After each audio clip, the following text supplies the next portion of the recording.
महाभारत की कथा सभी ने सुनी और देखी होगी और यह भी जानते होंगे कि महाभारत का युद्ध कैसे हुआ और किनके बीच हुआ।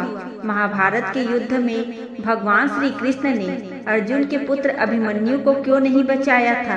जानिए क्या थी वजह।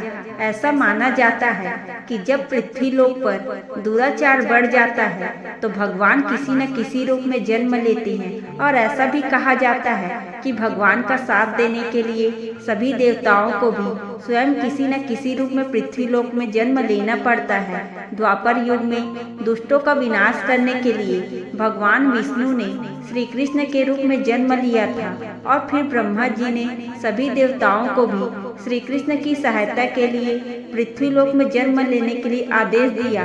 ब्रह्मा जी के इस आदेश को पाते ही सभी देवता राजी हो गए, लेकिन चंद्रमा ने अपने पुत्र वर्चा को पृथ्वी लोक में अवतार लेने के बाद को इनकार कर दिया और ब्रह्मा जी से कह दिया कि उनका पुत्र वर्चा पृथ्वी लोक में अवतार नहीं लेगा।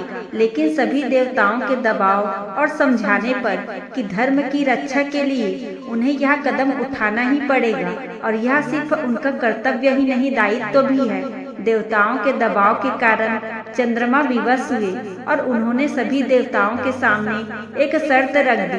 चंद्रमा ने यह शर्त रखी कि उनका पुत्र ज्यादा दिनों तक पृथ्वी लोक पर नहीं रहेगा।